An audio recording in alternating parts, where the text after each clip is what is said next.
Well, it's that time of the week. Let's go to America, where even from this far away, they seem to be in a cultural, ideological and economic mess. I hope you watched Fred last night. Yes, it would have been last night. You would have seen this unadulterated rubbish by the Vice President of the United States of America. That's our new guest, Fred Paul, on at 9 o'clock every night here. And he showed a little bit of this, and you can't believe it. If Biden falls over, this is the nonsense you get. Have a look at Vice President Kamala Harris. Good afternoon. I want to welcome these leaders for coming in to have this very important discussion about some of the most pressing issues of our time. I am Kamala Harris. My pronouns are she and her. I am a woman sitting at the table wearing a blue suit. Can you believe this? I'm Kamala Harris. My pronouns are she and her, and I'm a woman sitting at the table wearing a blue suit. Let's bring in Peggy. Peggy, surely this is sickening stuff to a majority of Americans. How far further can you sink? Well, thank you, Alan, as always, for having me on. I don't think they can sink much further, and yet seems like day by day they continue to do so. Kamala Harris she's the best insurance policy for keeping Joe Biden in office, because every time somebody wants to get rid of Joe Biden, they look to her and say, well, maybe we'll keep him around for a bit. She's not relatable. Nobody is listening to her, and I don't know who the audience is she's speaking to, but it's certainly not the vast majority of the American people. Unbelievable. My pronouns are she and her. But then, Peggy, you mentioned Joe Biden. I mean, the alternative is this bloke. Listen to this, where he says, poor kids are just as bright and just as talented as white kids.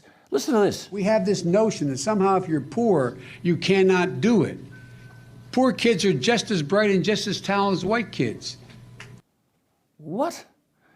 Peggy, I mean, this is no laughing matter. I mean, Putin and Xi see no threat from the West with this kind of leadership, so the bureaucracy are running America.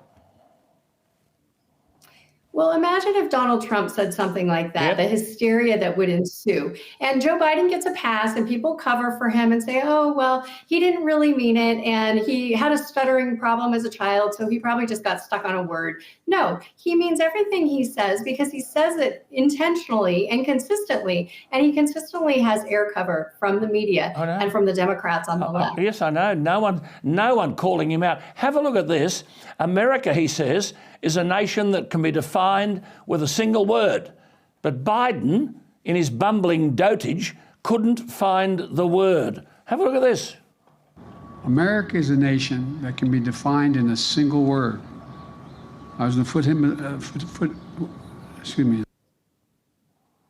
Peggy, sorry. I'm sorry for you and all our American friends. What has America done to deserve this?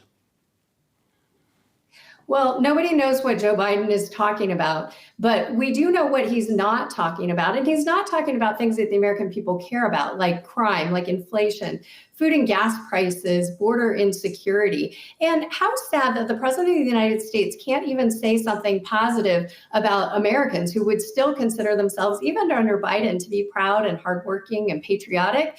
I would say that the American people would have no problem finding words to describe Joe Biden, and they would be words like a failure, a disappointment, a disaster, an embarrassment. And the fact that we're talking about this all the way in Australia, it proves that the American people know exactly what they're talking about, even though Joe Biden doesn't.